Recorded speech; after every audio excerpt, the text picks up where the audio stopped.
Hi everybody, are you ready to get triggy with it? Today's notes are all about all three trig ratios. And to help us memorize it, we use this mnemonic right up here. We say Sohcahtoa.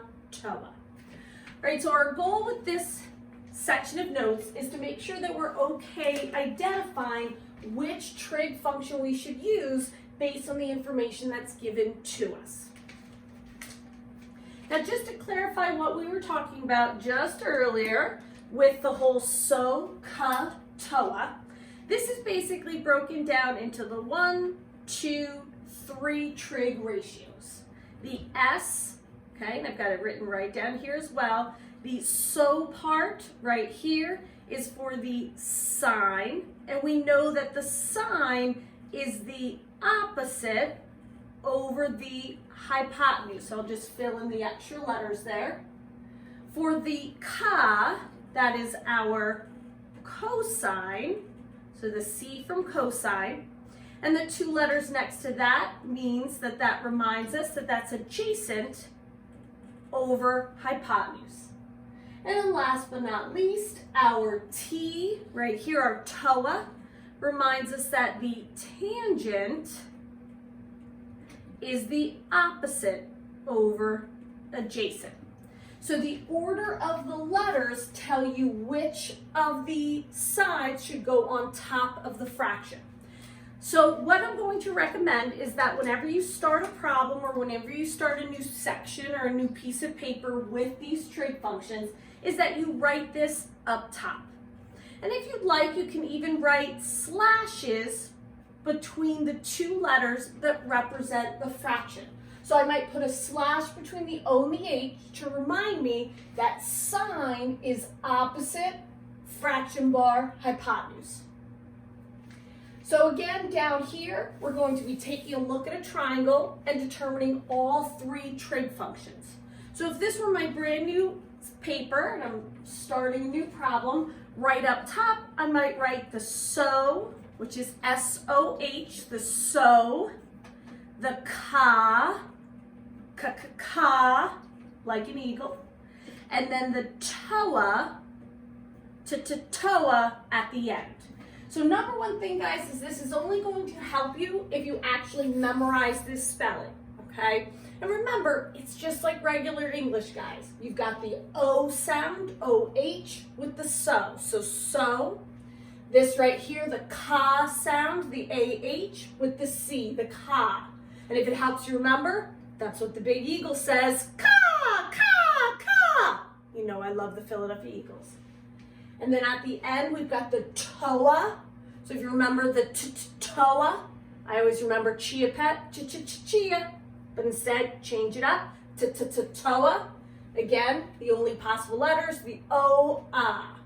So we write this at the top just to remind ourselves what needs to go where when now we're dealing with all 3 trig ratios. Number one thing, as we did with all the problems, was to always label the side first. We had said the first thing that would be good to label would be the hypotenuse. So we take a look at that right angle. It'll always point to the side that's a hypotenuse. So we've got the hypotenuse right there is the 53.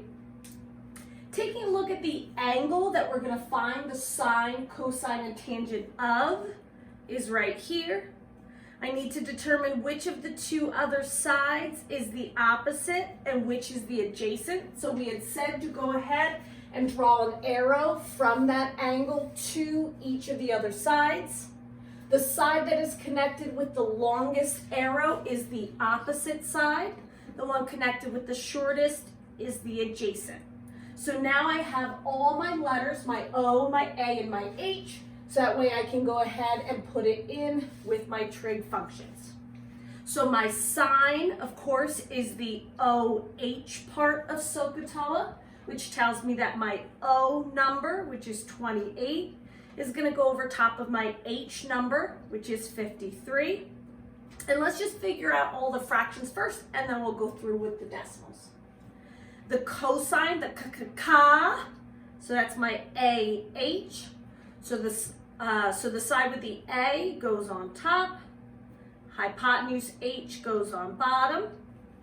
And last but not least, my tangent, my Sohcahtoa, is my OA. My O is 28. My A is 45. So those would be all my fractions. In fact, I'll just highlight this fraction bar so we're a little bit more clear. These would be all my fractions that represent the sine, the cosine, and the tangent of this specific shape, this specific right triangle. And then I'm just going to divide to get my decimals. So I've got 28 divided by 53. That's going to give us 0.5283. 45 divided by 53 will give us 0.849. The next number is 0, but the one behind that is 5. 5 or above, give it a shove, so I'm going to round that up to a 1.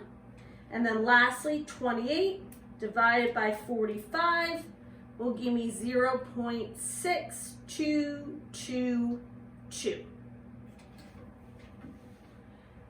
And that is doing all 3 trig functions for one triangle. And we'll go ahead and do one more example. I just went ahead and I kind of turned the triangle a bit so it looks a little different. So this will be for just some extra practice. So moving on to the second page and our second example, take a look at our triangle. First and foremost, label the sides. Start with your hypotenuse. So look to see where the right angle is. The right angle, if it has a box right there in the corner, will always point beep, beep, beep, beep, beep, over to the hypotenuse. This time we're looking to find our trig functions from B. So here is the angle B. Go ahead and draw an arrow to each of the other 2 sides. The side that is connected with the longest arrow is your opposite, and the short guy is your adjacent. Again, remembering our Sohcahtoa. In fact, I'll write it up top again. So we've got the So, S-O-H, the Ka, and then the Toa. So Sohcahtoa. By the way, I wish I could take credit for that mnemonic, but it's pretty much just universally known, okay? So you could talk to anybody at school, at another school, in college, and say, hey, do you know anything about this Sohcahtoa? They're all gonna know it, okay, I promise. So Sohcahtoa, so again, that tells us that the sine is the O over H, so that means I want O over H for my sine. The Ka is A over H, so I want A over H for my cosine. And the T tangent is O over A, so O over A down here. So filling in my numbers then.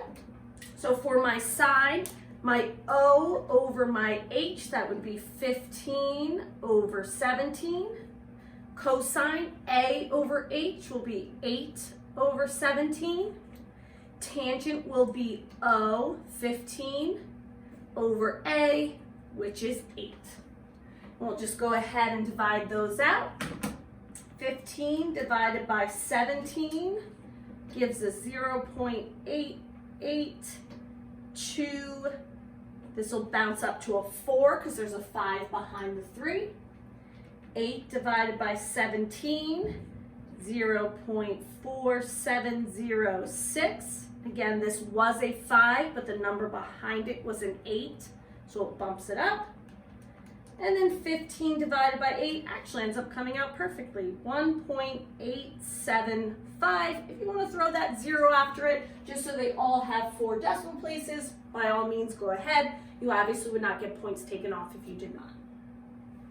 So the whole point of this lesson is being able to identify your opposite, your adjacent, your hypotenuse, and then be able to find the trig functions. Down here, we're doing the same thing, except what we're going to do is be solving for one of the sides. So you're going to have to determine, based on what you're given, should I use the tangent, should I use the cosine, or should I use the sine? So whenever you're working with a word problem or a problem where now you're solving for an actual variable, these are the steps I want you to follow. And I'm going to leave this up here for a little bit and talk it through. And we definitely make sure that you get these in your notes. Okay, you can abbreviate, do whatever you'd like, just make sure that we understand. So you're going to be given a picture, just like the ones we just did. And just like the ones we just did, your step number 1 will always be to label the sides of your triangle. We want to label that hypotenuse, and then the opposite and the adjacent. I don't even care if there's nothing on that side. I just want you to label it all the time, just to get that good practice. Now from there though, let's look at the sides that actually have something on it. So for number 2, if a side has a number or a variable actually on it, I just want you to circle, okay? So that we know that is something that we're gonna need for our equation. From there, I want you to think about the Sohcahtoa. Decide which trig function, sine, cosine, or tangent, uses the same 2 labels that you have circled. And again, remember that Sohcahtoa. That'll help you out, I promise. And then from there, you're going to write your trig function using the trig function that you chose up top here for number 3. Okay, now when I say trig function, I just mean the ratio, okay? It is a function in the sense of what you learned in algebra, but right now I just want you to understand that this trig thing, they're just fractions, okay? So this is what we're going to be doing with the rest of our examples. Now I've got a lot of examples just to make sure we can review everything we've done so far and make sure you feel comfortable. Please feel free to pause, forward, whatever you need based on how well you're doing so far, okay?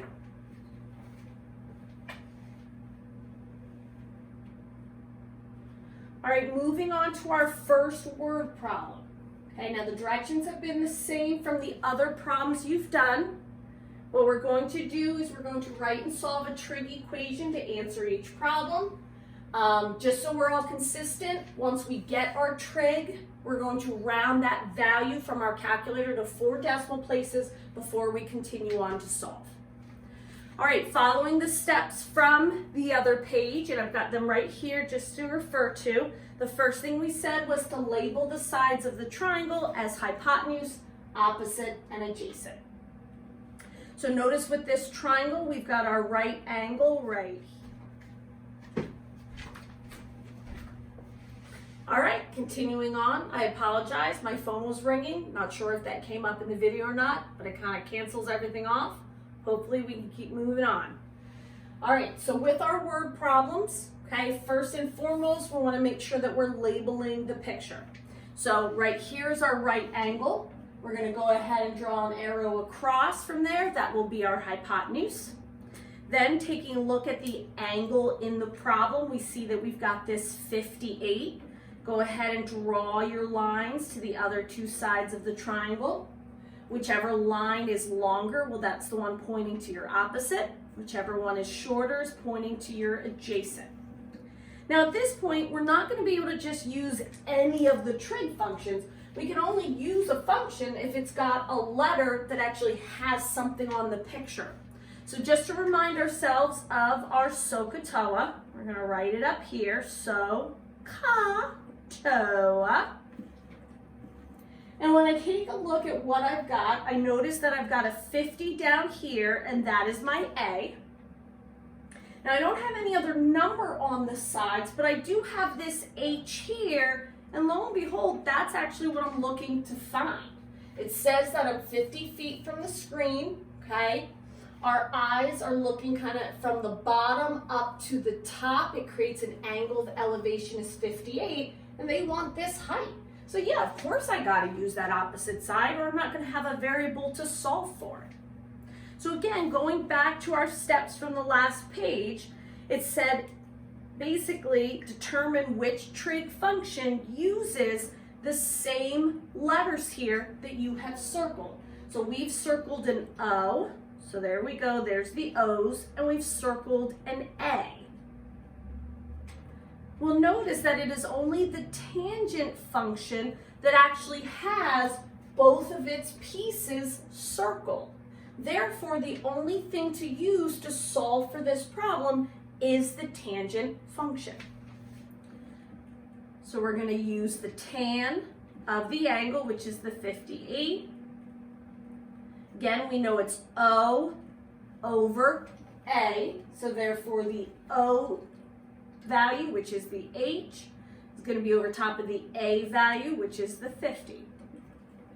So this is our equation. And just to review on solving, we said let's go ahead and put this over 1 just so that it is a little bit easier to deal with. We're also going to take our calculator, so make sure you have your calculator handy. We're going to do the tangent of 58, and that is going to give us 1.6003.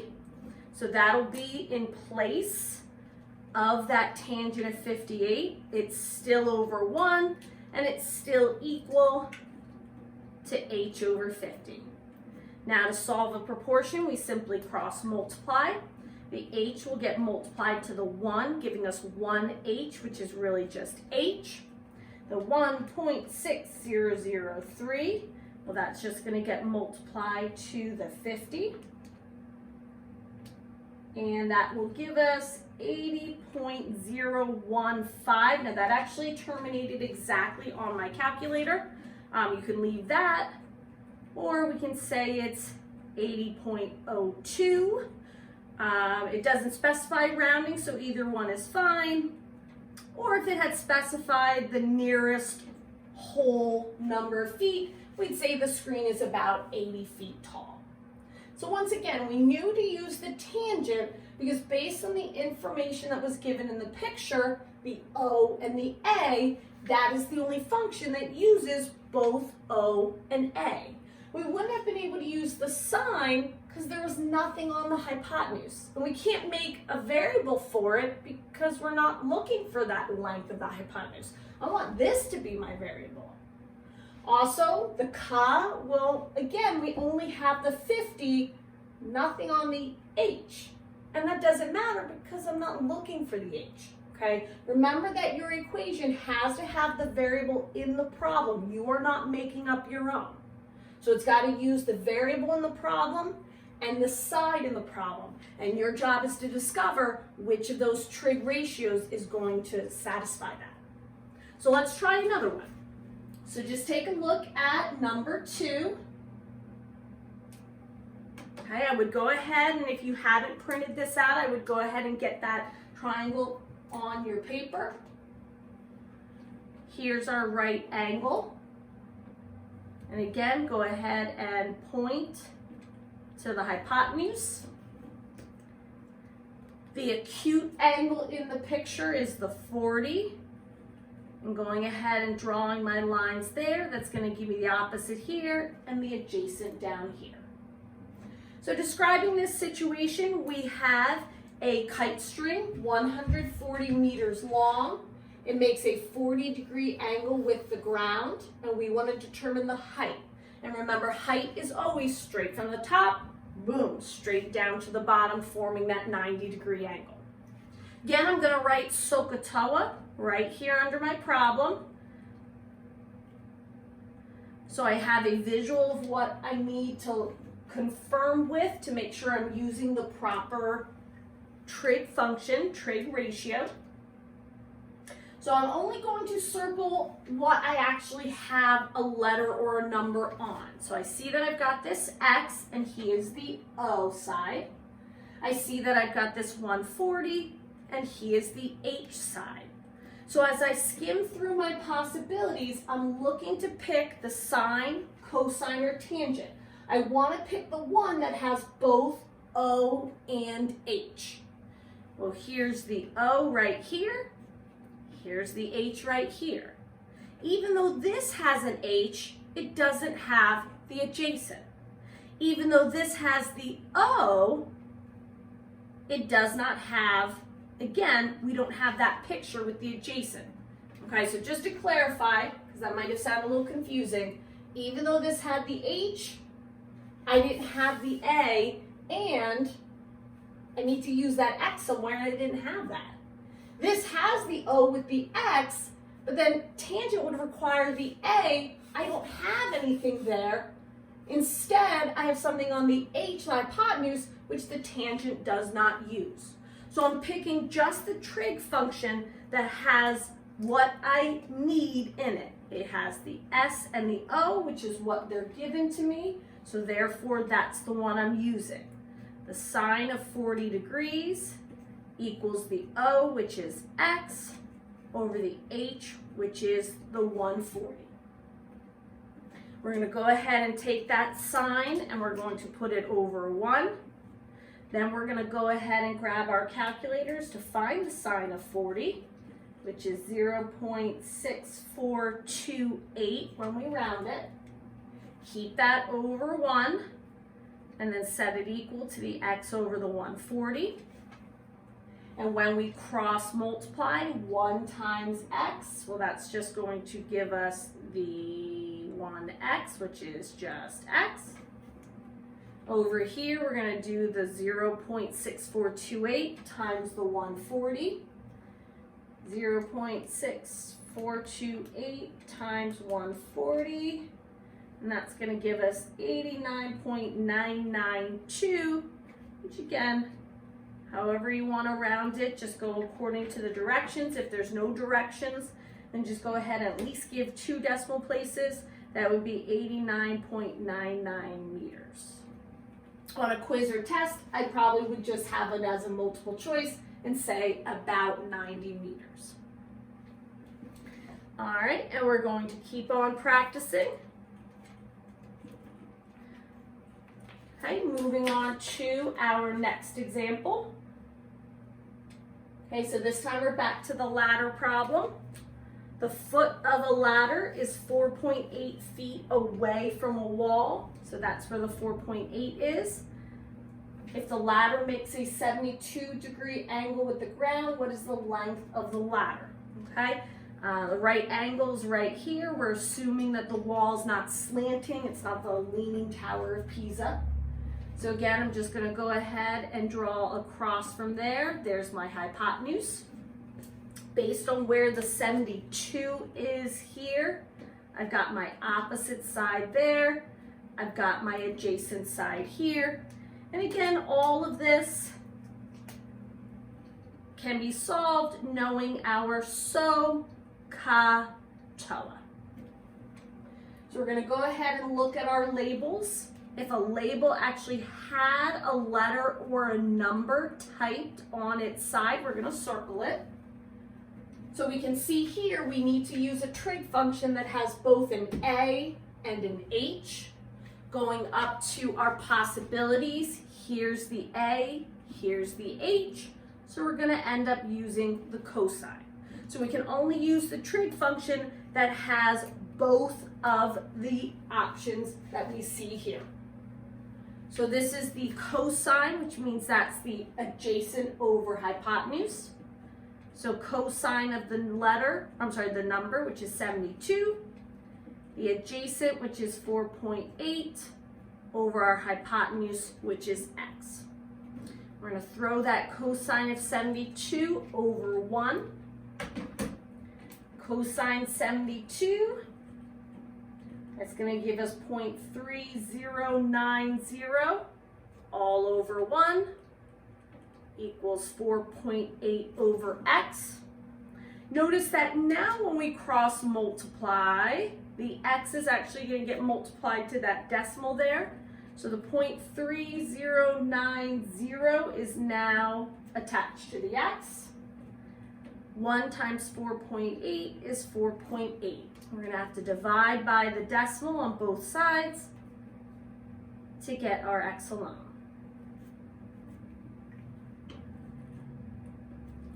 4.8 divided by 0.3090 is, ugly, 15.53. The ladder is about 15.5 feet tall. Again, we use the cosine because I have a number, the 4.8, which was the adjacent. So I knew I had to pick a trig function that had the adjacent, the A in it. And then my variable was the hypotenuse. In order to solve for that variable, I needed an equation that would use the H, the hypotenuse. Cosine was the only one that uses both the A and the H. So I've got 3 more examples for you. Again, Use the examples however you'd like. If you'd like to just forward over them, check to make sure you know which trig function it is, and then move on. That's fine. If you're feeling still a little like about the whole solving part, then make sure that you keep watching. Make sure you keep taking down all the notes you can. Remember, you can use these for your quiz on Google Classroom. So I'm going to continue on with number 4. Okay, this one doesn't have any sort of fancy scenario with it. Just simply a right triangle, and we're looking to solve for that letter, which is C. It is a little awkward that the right angle is up top here, but again, we just use our knowledge from the other ones to label our sides. It's pointing down here to C, so it looks like we're looking for the hypotenuse in this one. And then they give us an acute angle of 64 right here. Go ahead and just draw an arrow pointing to the other 2 sides of the triangle that are not the hypotenuse. Whichever one has the longest arrow, that's your opposite. The short arrow is your adjacent. Again, I'm going to write Sohcahtoa, Sohcahtoa up here. So we can take a look and see which one's going to be the one we want to use. Again, we only want to use the letters of sides that have something typed on it, or the side that I'm looking to solve for. So I'm looking to solve for C, so I know I'm going to have to use the hypotenuse, the H. So that completely crosses out the tangent idea, because he doesn't have an H. And then over here, I've got that 6.5 that I'm going to have to use, and that is the O. So that's now going to cross out the cosine, because he doesn't have an O. The only possible trig function will be the sine. So again, just practicing our solving again. We're going to do the sine of the angle that's in the problem, the 64, equals O, which is 6.5, over the H, which in this case is using the letter C. We're going to go ahead and put the sine of 64 over 1, so it just looks like a proportion from our similar triangles unit. And just so we don't get confused with our solving, let's just go ahead and take our calculator and find the sine of 64, so that way we don't have to worry about having the actual word sin in our problem anymore. So this is going to give us 0.8988. This had been a 7, but on the calculator you'll notice that there was a 9 behind it, so it gave it a shove up to 8.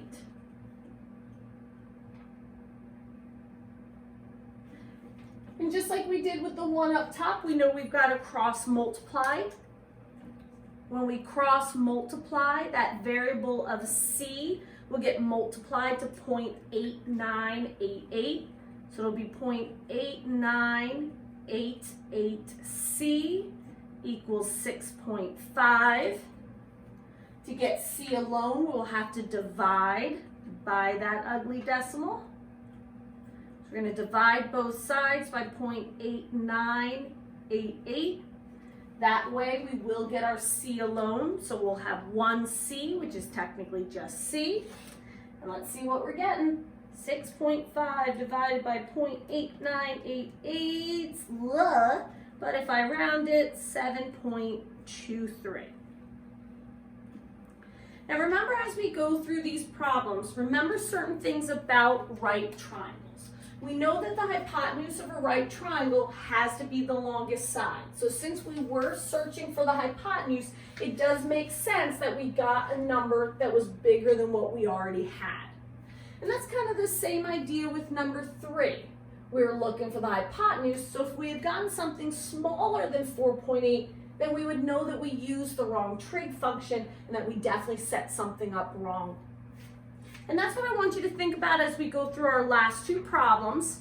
Not only making sure that we have set up our labeling correct, we've picked the correct trig function, but also that you're checking the reasonableness of your answer by the end. All right, number 5, a boat leaves the entrance to a harbor. So here's the harbor. Leaves the entrance and travels 150 miles on a bearing of north 53 degrees east. We had talked about bearing in some of the other videos. Okay, you will never have to draw the picture yourself, but just to clarify where the picture came from. We know that if we're going north 53 degrees east, it means that we're going in that northerly direction, but we've swayed 53 degrees in the eastern direction. So this is what we would call northeast. As you can see, what we've done is we've traveled out 150s. Here's our degree. We're looking for, at that point, how far has the boat traveled north? Okay, so how far north is it from the harbor? And that would give us this variable right here as our x. Going ahead and labeling our picture. Again, here is our 90 degree. It is pointing to our hypotenuse, which is the 150.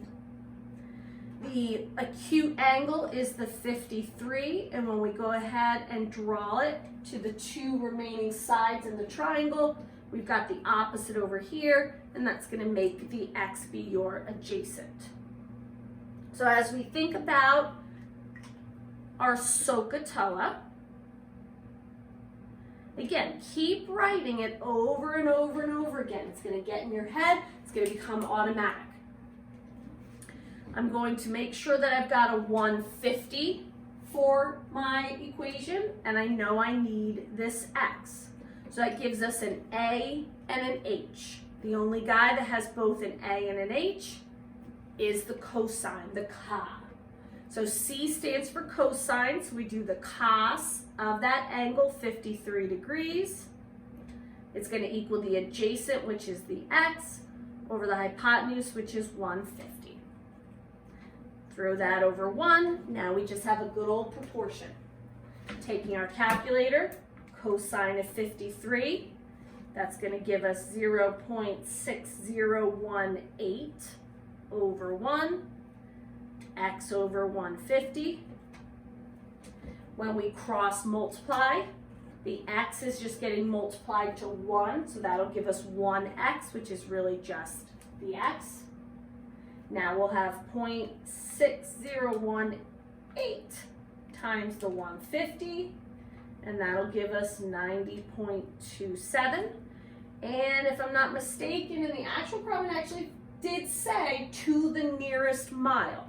So since they did specify they wanted the nearest mile, that would mean no decimals. So we're just rounding this to 90 miles.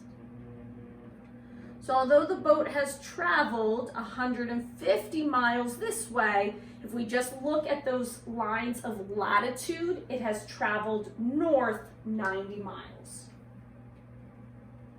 All right, and last but not least, just one more example, just another thing to put in those notes to help you out as you're practicing the homework or straight to the quiz, whatever works for you.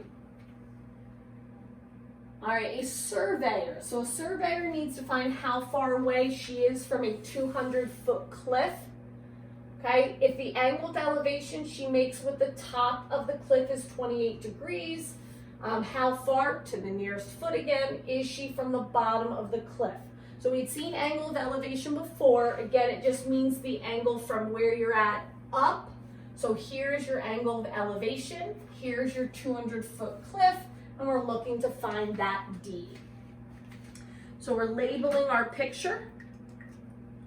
Okay, based on the triangle, we've got the 90 degree right here. And across from there is our hypotenuse.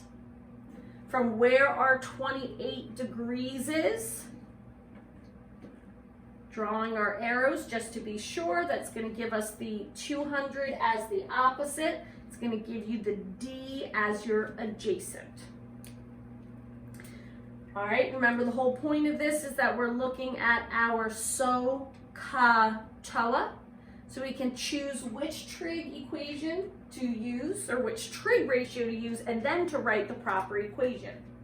So we've got a 200 that needs to be included in our equation, and that is on the O. So again, that knocks out the cosine, because that does not use the O or the opposite. Where our variable is right here, and that has an A on it.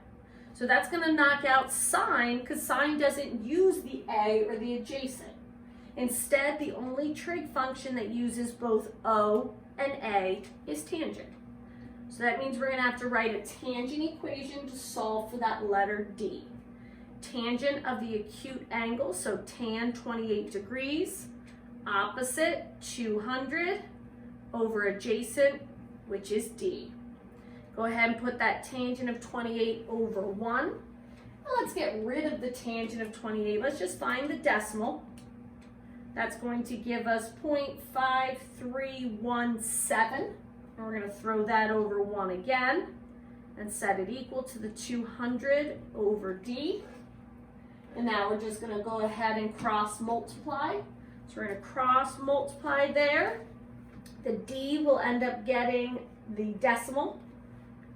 So we'll have 0.5317D equals 200 times 1, which is 200. We'll go ahead and divide by 0.5317 on both sides. That way we get our D alone.